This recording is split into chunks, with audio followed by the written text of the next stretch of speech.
Affect the universe, control the environment, even time? Scientists have picked up where occult practitioners have left off and sought to solve mysteries that the magicians had long tried to understand.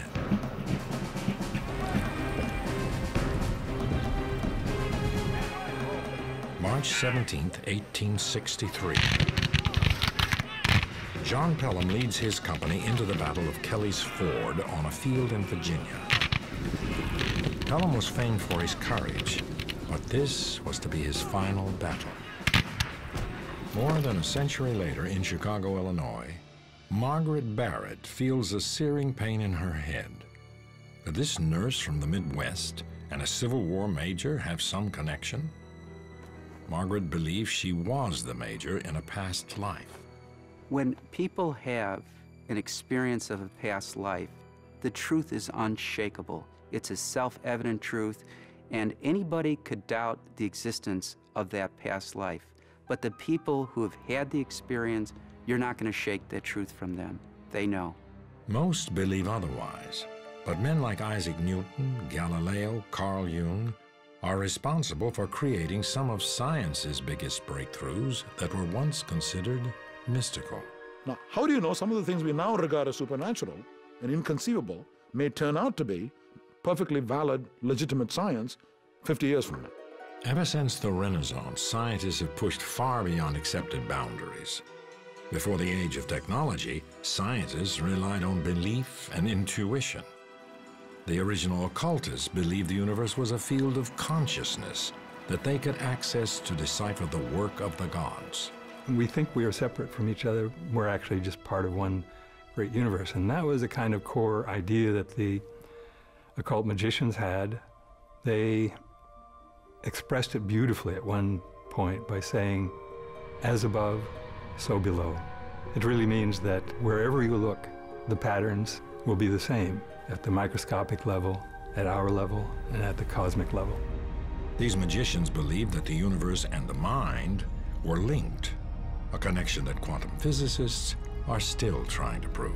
And people find this very exciting, the overlay between the way the brain works and the way the universe works. But other New Age practices like channeling and exploring past lives are not accepted. All these experiences that are claimed to be occult sometimes originate in the brain from brain pathology. And this makes you wonder about all of these phenomena, what's causing them. Just because you find that people with temporal lobe seizures experience God doesn't negate the idea of God. But it does make you wonder, what religious experience is all about, because there are neural structures in the brain that predispose you to religious belief and mysticism. The link between magic and science has always been strong. And once the mystical is proven, it can become scientific fact. It's a pursuit that has shaped the world and man's understanding of it from the time of Newton. Isaac Newton was born in the 17th century, when man still believed the cosmos revolved around the earth. He is known both as the father of modern science and the last of the great magicians. Newton was an extraordinary intellect. He was able to concentrate for endless hours, and sometimes it seemed days on an issue. He could keep in mind all of the parts. Newton vividly imagined his theories and only later backed them up with experiments, a practice now known as an altered state of consciousness. People can do this by running or exercising. People can do it by fasting. People can do it by drinking or drugging. People can do it by prayer or meditation. There are many, hypnotism, there are many venerable practices over thousands of years where people have altered their state of consciousness. Well, I think creativity really requires something like the acceptance of intuition, acceptance of inspiration as the starting point for ideas that turn out to be profound, important, and even scientific ideas. If you open yourself to the cosmos, you will be filled with new knowledge. Newton was trying to build on the theories of a man who died in 1642, the same year he was born, Galileo. Galileo was mapping the stars. By then, astrology was a centuries-old science. Ancient mystery schools, and let's say Egyptians as well as Pythagoreans, their aim would have been to connect to the gods and implore them to do something, and then the gods, being powerful, would do the thing. Galileo was not trying to contact the gods. He was trying to explain their work. During the Renaissance, scientists followed the teachings of Aristotle. The work of this 3rd century BC Greek were the theories accepted by the Catholic Church. The idea of motion was extremely different from what we presently understand. The notion was that every kind of object or substance had its natural place, with earth at the bottom and then water, air, and fire, and the quintessence that the heavens were made of above that, and that objects tended to remain in their natural places, and that to move them you needed to push on them continuously. He also taught that the Earth was the center of the solar system and that a heavy object would fall faster than a lighter one. These were accepted truths until Galileo. Galileo confirmed that the Earth revolved around the sun. Aristotle believed that matter falls because it knows its place in the cosmos. The hand of its creator guides it to return to its place of origin. Galileo's understanding of gravity was much more advanced, and he used scientific method to prove his theories.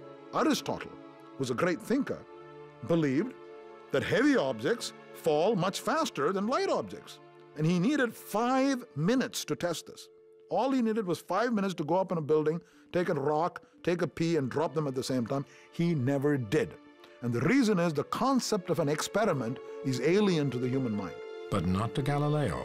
He did the experiment and found that they fell at the same rate. So this is why we think Galileo was a great genius, because he said, we can ask questions about nature, not have preconceived notions. We can start with an open mind and say, what happens when you drop a big stone on a tiny pea?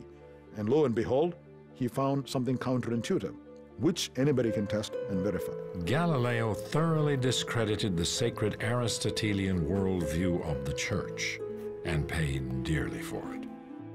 The cardinals of the Inquisition rejected his theories. He kept publishing, and for his efforts, he was found guilty of heresy. Galileo was placed under house arrest in 1633 and spent the rest of his life under the Inquisition's watchful eye. It took 350 years for the Church to admit that they were wrong. By then, Newton had confirmed Galileo's conclusions. Isaac Newton was fascinating. He was born on Christmas Day. He was a widow's son. He was raised in a kind of austere surroundings and went off to college and kind of never stopped being at college, and studied the rest of his life. From a young man, he studied everything there was in the universe to study. The Renaissance had been fueled by the rediscovery of long-lost early Greek and occult texts. Scholars like Newton were thrilled to discover new ideas in science, religion, and magic. Newton was not only a scientist, he was an avowed alchemist. Most of the brilliant people in history, and Isaac Newton was one of them, went into alchemy, went into various occult pursuits because they wanted to find out how things work, and they were willing to go as far as they needed to satisfy their inquisitive minds. In Newton's time, there was no hard distinction between magic, spirituality, and science. Scientists used any method to expand their knowledge. He spent years searching for the crown jewel of alchemy, the philosopher's stone. The stone was not an actual gem, but a higher level of consciousness that would enable scientific and spiritual breakthroughs. Alone in his room with his alchemical experiments, Newton would go for days without food or sleep. People who study creativity say there are several stages. First, you have to learn a great deal, and then you have to let that incubate and kind of bubble inside you, and then it will turn into something like an inspiration. That's what the alchemists were trying to do as well, and what Newton did so successfully. Newton took on Galileo's challenge of refuting Aristotle. When he applied his mind to Aristotle's theory of falling objects in the orbit of the planets, he made the most important discovery of physics, gravity. It was groundbreaking. When Newton thought about gravity, he had to conceive of the idea that two bodies can attract each other at a distance. And even today, we have trouble figuring out how that happens. I mean, how is it that the sun knows that Jupiter is there? Who knows? The emerging breed of empirical scientists were very uncomfortable with the whole idea that something could affect another object without touching it, without being connected to it in some way. Then we have Newton coming in with this mathematical theory that accounts perfectly for astronomical observations, but it requires there to be a force between these two different objects, and there's nothing in between. So he was basically stuck with action at a distance, no matter how uncomfortable it made him or anybody else. Newton was also the first to discover the properties of light and believed that light was composed of particles. Aristotle's worldview didn't accept the idea of atoms, of indivisible components of objects. But it's clear from, for instance, Newton's writings on light that he had some definite ideas along those lines, that he thought of light as being a stream of tiny, rapidly moving particles of some sort, corpuscles, as he wrote. In 1687, Newton published his masterwork, Principia, and he became an international sensation. In it, he set down his three laws of motion: the law of inertia, the relationship between force and motion, and his final rule: for every action, there is an equal and opposite reaction. Even though Newton had explained the universe, emotional difficulties would affect his work. The end of the 17th century brought important scientific advancement. Sir Isaac Newton had made an epic contribution to this revolution, but in 1675, he had a nervous breakdown.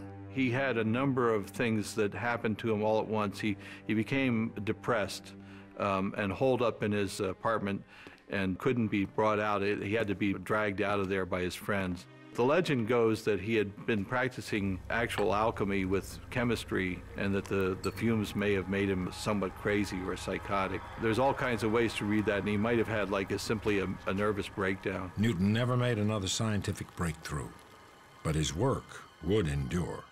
In the 1660s, a specter from the past haunted London, the Black Plague. 70,000 people died. Then the Great Fire. But in the midst of this turmoil, a scientific first. In 1660, an elite group of British scientists formed the Royal Society, history's first organization devoted to the pursuit of science. The Royal Society started out sort of as a smart guys club, where they got together and discussed every conceivable topic that was, probably a little risque, of course, because at various times, England was in the throes of religious clampdowns. The threat of the church did not stop them. Newton himself would lead the Royal Society for 24 years. He is said to have uttered just one sentence during all those meetings. He asked for the window to be opened. But his near mystical focus would inspire another generation to look for the universe within, the human brain. On its surface, a well-tuned machine of neurons and nerves perfectly synchronized for movement, learning, even defense. But there is more to the brain than just electric impulses. This remarkable organ contains people's thoughts, their past. Some would say it holds the soul. Newton's discovery of gravity transformed the way science understood the universe. But another member of the Royal Society, Thomas Willis, was about to overturn Aristotle in a different field, medicine. Willis began the first scientific exploration of the brain and its elusive software, the mind. Thomas Willis was an English physician, and he figured out how to study the brain, which was a tough thing to do because the brain would dissolve in mere hours after death.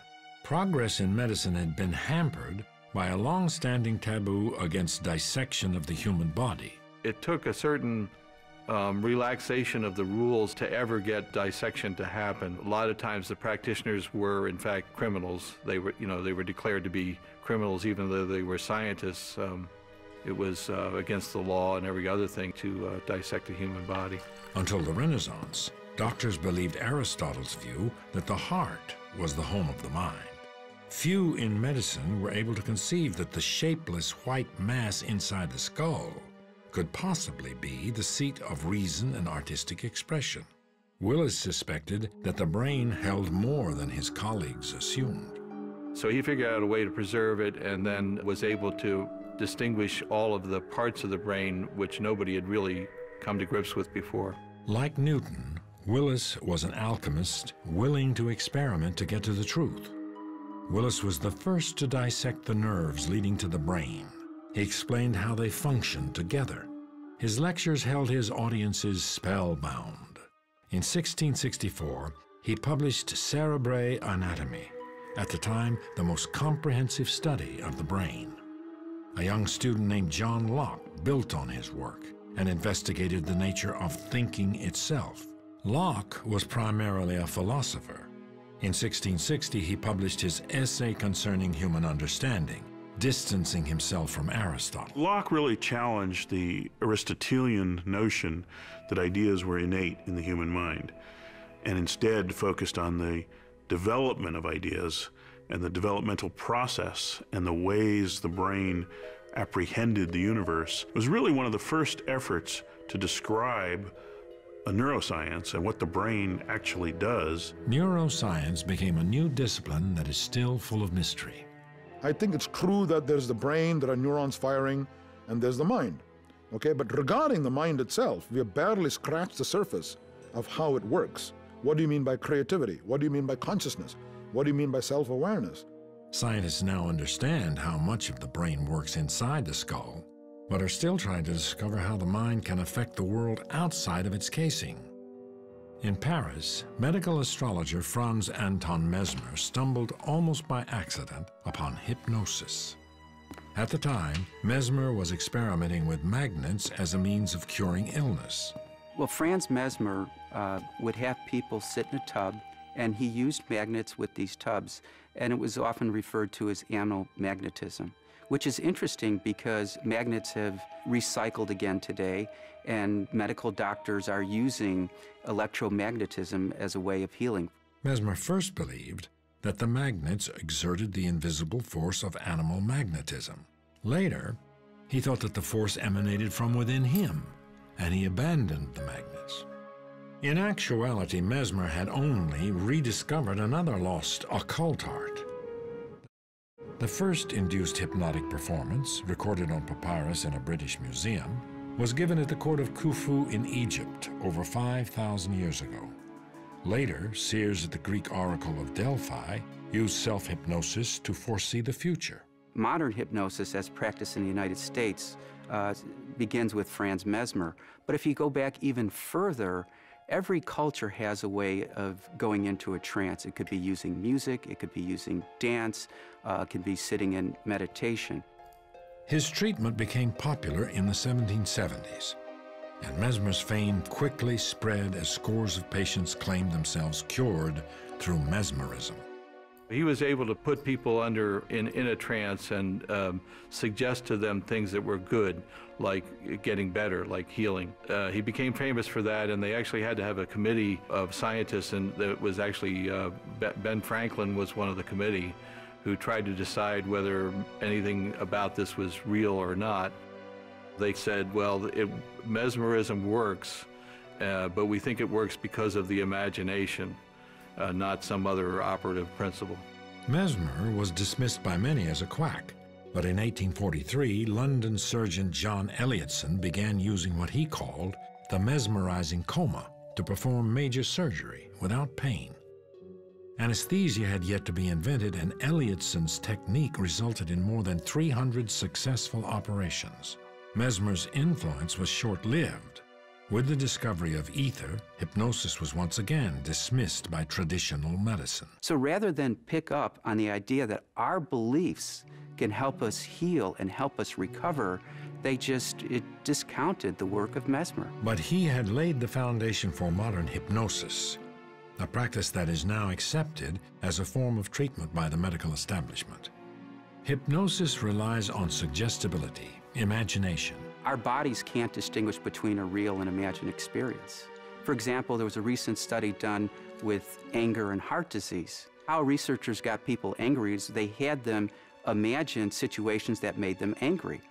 And so just as they imagined themselves angry, their body responded as if they were actually had reason, cause to be angry, and there was a change that they were able to identify. But the real beauty of this experiment was the power of the imagination. Our imaginations can make us angry, or our imaginations can make us happy and peaceful. Whether we're angry or whether we're happy is our choice. An entire field of alternative medicine has developed that utilizes imagining techniques to promote healing. There are over 22 studies done on visualization and cancer healing. 18 of those studies conclusively shows visualization helps fight cancer. It's no surprise. Obviously, the brain regulates our bodily functions. So if you could influence the brain, either through meditation, through developing certain frequencies of brain waves, through introducing images and ideas, of course you're going to be able to have an effect on the materiality of disease and the efficacy of medicine. Scientists have thoroughly studied the phenomenon, but remain unsure why and how it works. There are two criteria when you encounter a new phenomenon. One is, does it fit the big picture of what we know in science or about the mind, right? Two is it repeatable? Hypnosis is rejected for the first reason, which is not a good reason to reject something. Namely, how does it fit into what we understand about the brain and mind? What is this hypnosis business? How can you enter somebody else's mind and make him wiggle his hand or do silly things? It doesn't make any sense. Reject it. But the second criterion, repeatability. It's very repeatable. You can do it on hundreds of people. And that's been staring at us for over 100 years. We know it's a perfectly valid, legitimate phenomenon. We just don't have an explanation for it. Before Mesmer, doctors had struggled for centuries to understand the problems they saw in their patients that could not be explained with existing medical science. Conditions like insanity and hysteria were treated using a vast array of misguided cures, from leeches to exorcisms. Things like what we now call schizophrenia or depression, those kinds of things looked like some kind of infection by demons. No one ever thought the brain could be their source. Locke's essay on human understanding gave rise to a new science, psychology. In 1885, a 29-year-old Viennese doctor named Sigmund Freud was struggling to cure the hysteria he encountered in many of his female patients. Freud had begun his medical career researching the nervous system, but nothing in accepted science could help his patients. In 1885, humanity was on the move. Carl Benz has created the first gasoline-powered vehicle.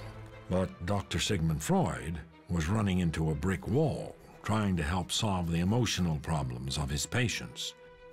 Then he tried hypnosis.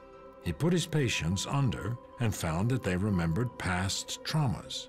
Physicists had recently developed a new understanding about energy, that it could not be destroyed, only transformed. Freud was inspired by their work. He was brilliant, he was opinionated, and he was a pretty good learner. So he was looking around and he saw the systemized knowledge that was coming into force in what was called natural science, eventually became physics. He just lifted those metaphors out, put them into the psyche. Freud discovered the unconscious. Freud saw the human personality as a psychic energy system. Energy that was not expressed consciously was diverted into the patient's unconscious, where it created neurosis. Freud identified repressed sexual energy as the root cause of all mental illness.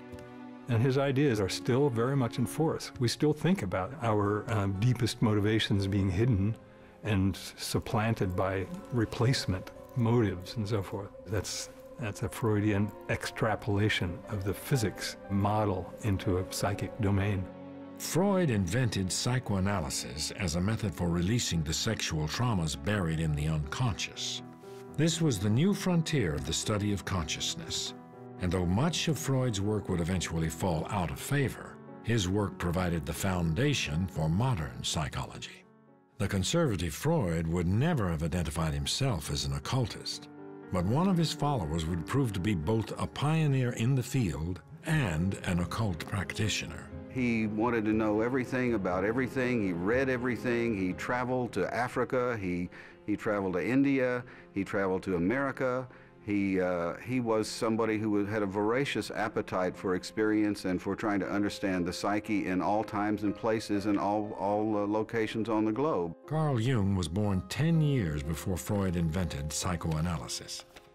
The son of a minister, Jung conducted experiments in spiritualism. He became a psychologist to explore the dimensions of the mind, but never lost his lifelong fascination with the occult. His hero, Freud, became both a mentor and his nemesis. He didn't meet Freud until 1907, and when they met, they spoke for 13 hours straight. And one of the things that came up was the occult. Jung had been a defender of Freud's sexual theory of hysteria before they met. He'd been a public defender of that, but he didn't believe the sexual theory explained everything. And when he sat with Freud during this 13-hour thing, Freud got a very, very serious expression on his face and looked at Jung and said, you must promise me one thing, dear son. You must promise never to abandon the sexual theory and make of it a dogma and unshakable bulwark against the black tide of mud. And then he hesitated and said, of occultism. Jung refused to believe that sexual repression explained everything, and he was not about to give up the occult. But Freud made certain that Jung paid a price. Jung was, at the time of his break with Freud, he was president of the International Psychoanalytical Association. And Freud did not want to leave Jung in charge of the whole shop. And so behind the scenes, in what you might call an occult practice, he formed a little committee, and he gave each one of them a little signet ring, and he swore them all to secrecy, and they began to plot in a kind of conspiratorial way about how to get rid of Carl Jung. Jung constructed a tower at Bollingen, and he built it in some sense by his own hand, and he carved various kinds of stones out there with mystical figures on them, and he cooked on a primitive little stove with wood there. He chopped wood outside. He went down to the lake. He slept on a cot. It was a kind of retreat where he could go and introvert and have his own psychological experiences. He struggled with his own depression and emerged with a new kind of psychology, one that was steeped in mystic thought. He used tarot cards, he used astrology, but more importantly, whether it be tarot cards or astrology, Carl Jung believed in the intuition. Carl Jung once said, the therapist's job is to get his or her patient in touch with the intuition, and when the therapist has done that, the job is basically done. During his retreat, Jung concluded that astrology, alchemy, mythology, and the I Ching were ways the first magicians understood the human consciousness. His biggest breakthrough, he saw the psyche as an energy field far bigger than a single personality. He called this the collective unconscious. The collective unconscious includes all the things that are not personal to us, that transcend that. They're the transpersonal or impersonal contents of the unconscious that Jung called archetypes. They're the typically human components that don't have anything to do with us necessarily just personally. They're not about our personal experiences. It's not about our mother or our father. It's about the very idea of mother and father. Both Jung and Freud practiced the altered state of consciousness used by magicians to gain their deepest insights. For Freud, this was a method of free association, and for Jung, this is a method of active imagination, where you deliberately induce a fantasy and you talk to aspects of yourself that are personified in image form. This would be like in the occult or in mediumship or in seances, thinking that you're talking to the dead when you're actually talking to yourself or your many inner selves. While Freud had isolated the personality into a bundle of neuroses driven purely by sexual repression, Jung had brought the individual to higher ground, a place within a broader humanity that had meaning and continuity. We have both a personal unconscious and a collective unconscious.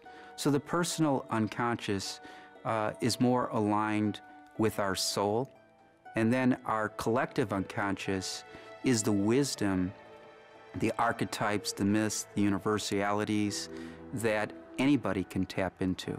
So we all have our own personal path that we're on, and we all have a collective path. Jung's ideas have inspired many New Age practices. It can possibly come from something like Jung's collective unconscious. Probably most people who are channelers would say it comes from a higher level of wisdom. And maybe it's the same thing. It certainly is a related kind of concept to the collective unconscious. But the typical presentation is as if there's some being, a departed soul, or maybe a group of them who now exist in some other dimension, but have chosen to help us out by channeling some of their wisdom through one of your friends or neighbors. In Jung's work, dreams could yield valuable insights. Some psychologists have taken this one step further into a technique called lucid dreaming. Lucid dreams are a special category where not only are you dreaming, but you know you're dreaming, and you actually may even be able to directly influence the direction of the dream. But Jung's influence did not stop with psychology. His work inspired a physicist who would try to forge a connection between the occult and science. For centuries, the study of the universe and the mind were separate disciplines. In 1905, the 30-year-old Jung met a young German man working as a clerk in a Swiss patent office, Albert Einstein. In some ways, Einstein was a mystic at heart. As a child, he had observed the movements of a compass needle and vowed that he would one day learn the mind of God. Like Newton, he would enter an altered state of consciousness which he called mind exercises, and intuitively arrive at his discoveries. Only later, Einstein would back them up with formulas and proofs. That year, Einstein published 5 papers of new physics in the journal Annalen der Physik, theories that rewrote the rules of the universe. In it, he posed his theory of relativity, which held that time and space are relative, changing concepts, not absolutes. Newton developed these wonderful things, the laws of motion and gravity and so on, which appeared to be just like clockwork. And it made everybody pretty happy, even though it was revolutionary at its time, because they discovered that the universe was a big giant clock and it all worked in an orderly way. Einstein came along and said, well, yeah, that could be true, but also it's relative.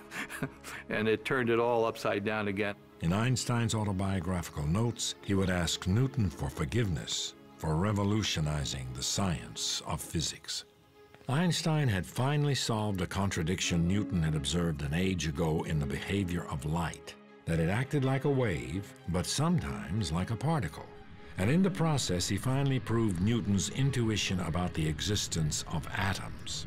The photoelectric effect, as it's called. If you shine a bright light onto a piece of metal, it'll knock electrons loose. And the wave theory was simply not accounting for the details of how that happened. Then came Einstein in 1905 and was able to account for the photoelectric effect perfectly by saying that when light interacts with the metal, it comes in discrete bundles of energy that depend only on the frequency of the light and not its intensity. So it's still a wave. I mean, frequency is fundamentally a wave concept, but it's acting like a particle. 15 years after Einstein published his groundbreaking papers, Wolfgang Pauli, barely out of his teens, wrote a brilliant exposition of Einstein's relativity theory. The two pioneers of quantum mechanics, Max Born and Niels Bohr, encouraged Pauli to join their field. These mind-numbing problems became Wolfgang Pauli's obsession. Though a difficult and troubled man, Pauli was a master of intention. Other scientists called it the Pauli effect. His colleagues in the experimental laboratories in physics said, please, please stay away, because sure as he would arrive in the laboratory, all the experiments would stop working. They even claimed that if Pauli went by the town in a train, that the experiments would stop working. He, like many of the others we think of as great scientists, was consummate intender. He could intend what was about to happen, and it would happen in a certain sense. He was one of the most creative figures in quantum mechanics because of that. Pauli, like Newton, fell deep into this work, and eventually he had a mental collapse. In 1948, he went to the newly created C.G. Jung Institute to seek help from the now famous psychologist. As he walked into the room, the Pauli effect occurred. A vase suddenly fell to the floor. Both men would later say that when the vase shattered, they recognized their destiny. Together, they would try to comprehend the universe using both physics and psychology. Pauli became one of the great contributors to the development of quantum physics, partly because of the intuitions that were fed, at least in part, by that kind of collaboration with a great intuitive thinker in a completely different domain, Carl Jung. And similarly, Jung understood much more and was able to express more usefully the kinds of things that he knew because of Pauli's contributions. The incident itself led them to develop the concept of synchronicity, where two supposedly random events collide to create meaning. Synchronicity, as Jung defines it, is a correspondence between an inner psychic state, psychological state, and some external event. The correspondence having a high degree of improbability, so that it appears random or accidental or merely coincidental or merely chance. Jung and Pauli combined their brilliance and intuition and arrived at a theory of the universe. If matter behaves according to observation, then have human beings made their own reality? Have people's collective thoughts and dreams created our world? It's a notion that many scientists reject, but it echoes the occult. The ancient occultists' idea of a latent consciousness that's pervading the whole world would make some of the interpretations of quantum mechanics a great deal simpler, because if consciousness is essential to the act of observation, to bringing a definite reality out of these quantum clouds of probability, life in some ways gets simpler if there are other sources of consciousness out there besides just us. The latest attempts to produce Einstein's unified field theory is string theory, which marries Newton's physics to quantum physics in a new theory of gravity. String theorists believe that at the smallest level imaginable, all matter is made up of vibrating strings.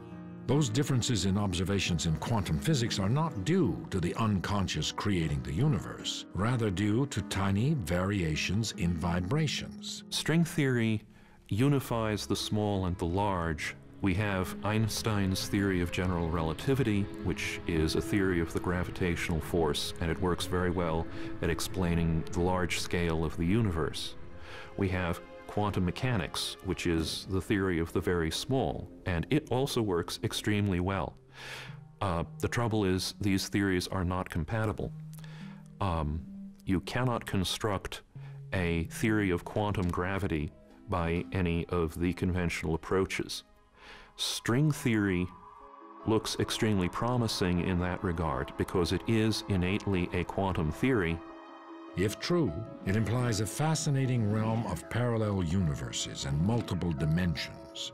The way string theory does an elegant thing is that it says, okay, there are these tiny little things called strings, and they make up all other particles that there are in the whole universe.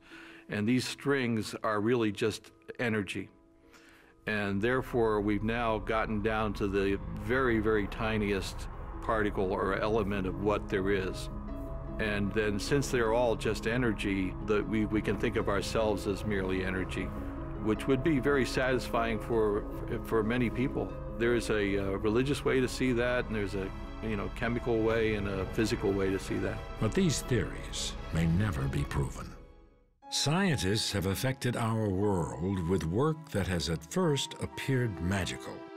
In 1895, Conrad Röntgen was experimenting with cathode rays when he noticed a green glow on a painted screen on his workbench. But the cathode ray tube was covered with black paper, which meant that these invisible rays passed through a solid. Experimenting further, he discovered that the rays could pass through skin, revealing the bones of his wife's hand.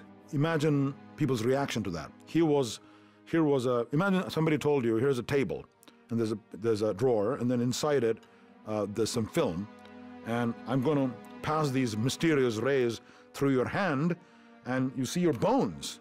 Now, people would say that's supernatural, that's occult. In fact, nobody believed him. And he said, I'm not going to publish this in a scientific journal because it sounds almost occult. So in fact, I'm going to publish it in a newspaper.